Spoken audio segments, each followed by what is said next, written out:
Now, I'm delighted to be joined by Elsa Anderson, the Queen's former press secretary, and Ken Worf, Princess Diana's former bodyguard. Thank you so much for joining me on this week of weeks. Let's start with Elsa, actually. Now, I'd like to know this, Elsa. When you were press secretary, why weren't you giving me loads of stories? Harry says the palace was always feeding stories to journalists like me. Oh, well, Camilla, in the 13 years I worked in the royal household as the Queen's press secretary, there was not one occasion when I briefed against another member of the royal family to promote my own. So I'm afraid, as much as you would have liked me to have spoon-fed you all sorts of exclusives, that was not my bag. Now, Elsa, you can't possibly be suggesting that Harry might be telling some fibs in this book. I'm just talking about my own experiences, Camilla, and yes. I can again just say I never happened on my watch. And actually, the Queen wouldn't sanction it. The Queen would not want her members of staff briefing against people in her own family. That's just not on. So you would not count doing that. Ken, let's bring you in on this. I mean, your reactions, you knew these princes very well when they were little. You saw the dynamic between them. Have you been shocked by some of the revelations? I actually think that, the book Spare, and what I've read so far, is actually it's rather pitiful, because I'm rather saddened by it for him. I'm saddened by it for the royal family that, this is an episode, a story that they didn't need.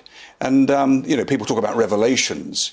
And actually what we're hearing is a sort of an airing of his problems publicly that include his father, that include his brother and other members of the royal family. And like any airing of anyone's problems, any chance of a reconciliation seems now to be faded fast, because if you're going to reconcile a problem, you need to do it privately. You don't do it like this.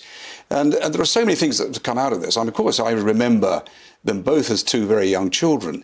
And, that was a very pleasant experience. It was a privilege for me. Was there this sibling rivalry from a young age? Well, there was. I mean, I went there when Harry was 3. William was 5, 6. And Harry was always the sort of the court jester, the entertainer. And, understandably, in any sort of, there's always going to be sibling rivalry. And William, understandably, was a bit jealous of Harry's popularity. But that was then.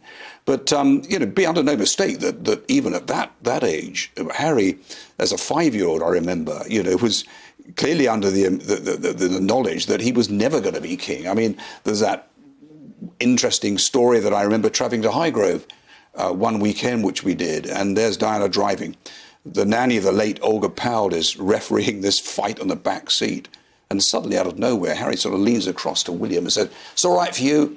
You'll be king one day and I won't, therefore I can do what I want." Yes. Now, that was a 5, 6-year-old. But you've hit on something there, because Harry clearly feels he can do what he wants. When you were working in the royal household, Elsa, did you get the impression of this man raging against the machine? There seems to be something in him saying that he felt like he was a spare wheel to William and Kate. I never got that impression at all. And actually, I maybe want to counter that and think, if you're not the heir to the throne, maybe that gives you more freedom to live your life. Yeah. He wouldn't have been able to go to Afghanistan on 2 tours if he was the heir to the throne, presumably. So I think, actually, it took the pressure off him a bit while he was growing up to be that second son.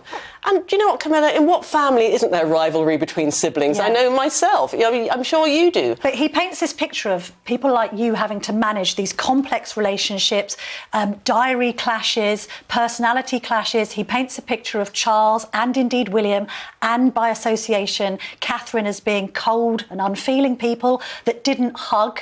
I mean, I appreciate you were staff and not family, but is that how you found these royals? Never. And I have to say, I have been hugged by a member of the royal family before, female member. Are you able to tell us which one? Absolutely not. So I never found any member of the royal family other than warm, caring, considerate and helpful. I mean, it was just an honour and a privilege to work in that organisation, and I would say that for the staff as well. They must be feeling extraordinarily bruised over all these allegations. As I said, I couldn't have worked for a more professional, loyal, honest group of people. It was a privilege. Ken, a lot's been made of this. Is it a boast? Is it just a statement of fact that he's killed these 25 Taliban fighters? I know you came into the police force as a cadet. I know you were SAS trained. I'm not sure if you've ever killed anyone, Ken, or whether you'd ever tell me. What do you think are the security implications of what he said about the Taliban? Well, I think this is probably one of the most serious aspects of this book. And, I don't think we should take this lightly. We've read over the last 2 or 3 days a number of leading military personnel that have actually condemned his actions. And I think it was incredibly foolish. Because, does it put him and his but I bodyguards think it at does. greater I mean, risk? let's be quite frank about this. We've already had statements now from Afghanistan. And this, you know, the sort of the popular media now, this has actually gone global.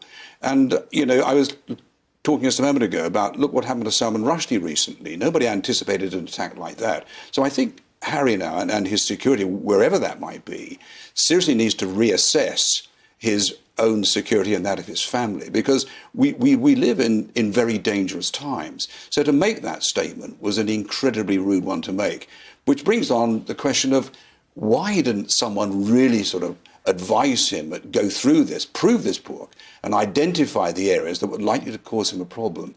And that clearly didn't happen, but it was a very, very bad Are you mistake. worried about the public as well, bearing in mind that there's a major royal event in the coronation happening in May?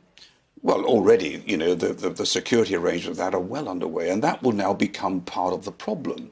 And then it brings into question, will Harry be invited to the coronation? That we don't know exactly that. There are rumours perhaps he won't be.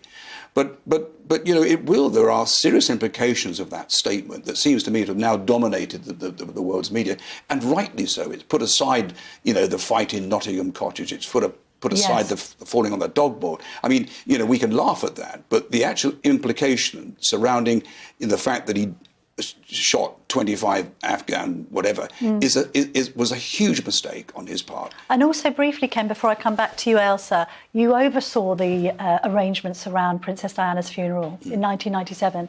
Reflecting on it, do you think it was wrong that those princes walked behind that coffin? Well, I think it was very difficult for Harry. But I think what you have to remember here, Camilla, is that, you know, there was what they call a sense of duty here. You know, this is what happens in state funerals for members of the British royal family. This is all part of being royal. I think personally it was probably wrong for a child of that age of 13. But it was part of his duty. Very difficult as it may be. But one thing I would like to say that, you know, there's always been a lot of criticism about his father. You know, there's no doubt in my mind, or being on the other side, as it were, working for the princess, that I always found the prince to be an extraordinary, forgiving man.